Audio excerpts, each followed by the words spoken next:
नमस्ते। आज हामी खोटाङ जिल्लाको बिक्रिल बुपाकोट मजुवागढी नगरपालिका 14 बुइपामा बुइपा खोटाङमा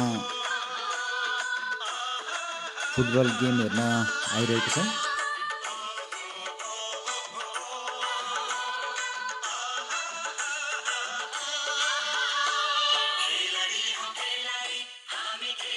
यो चाहिँ खोटाङ जिल्लाको एउटा नमुना खेल मैदान बुइपाको एलम्बर खेल मैदानमा चाहिँ प्रभुराम राई आमन्त्रित फुटबल खेल प्रतियोगिता 2082 को यो फाइनल खेल आज हुँदैछ यहाँ र यहाँ दर्शकहरूको निकै नै उपस्थिति रहेको रहेछ र यसमा हाम्रो छोरी मेरो गुडिया पनि आउनुभएको छ लगायत धेरै आफन्तजनहरू भाउजू पनि हुनुहुन्छ नजिकमा धेरै मान्छेहरूको उपस्थिति यहाँ रहेको छ।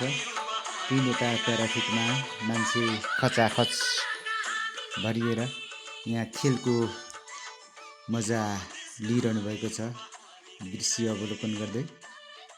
र यो खेल मैदान खोटाङ जिल्लाको एउटा उत्कृष्ट खेल मैदान बनेको रहेछ। यहाँ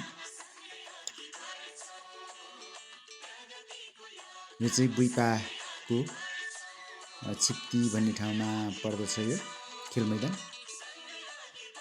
र यहाँ अब यो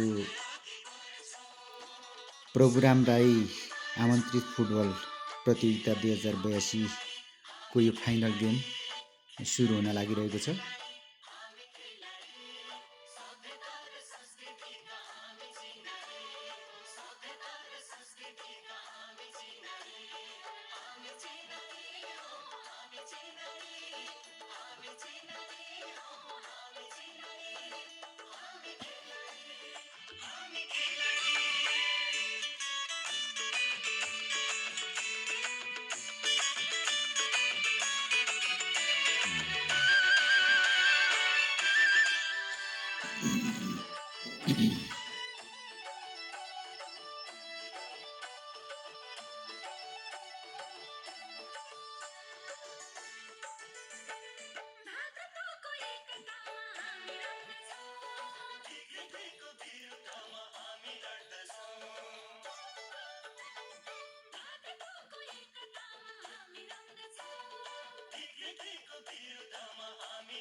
जिल्लाकै सर्वाधिक राशि भएको यस फुटबल प्रतियोगिता नगद रु 3 लाख प्रथम हुनेको लागि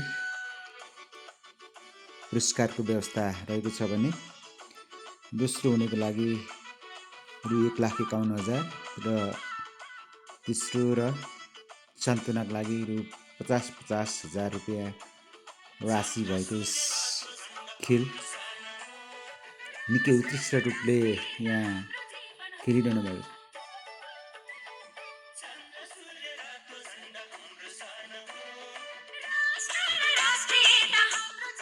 उहाँ चाहिँ प्रोग्राम दाइजु हुनुहुन्छ। उहाँको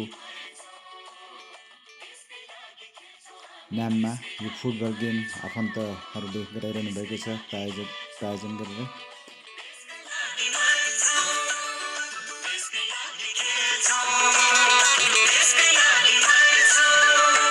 खेल बराबरी भएपछि पेनाल्टी सुटआउट अहिले भइरहेको छ।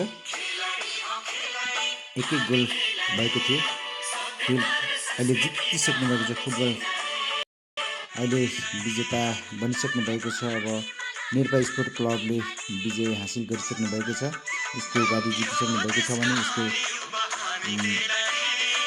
दोस्रो हुनुभएको छ गच्छिया युवा क्लब मोरङले हात पार्न सफल हुनुभएको छ र पेनाल्टी सुटआउटमा 5-4 एक गोलको अन्तरले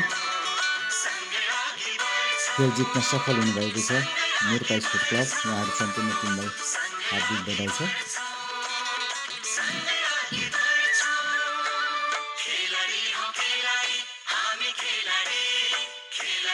र खेल अत्यन्तै उत्साहजनक र एकदमै संयमित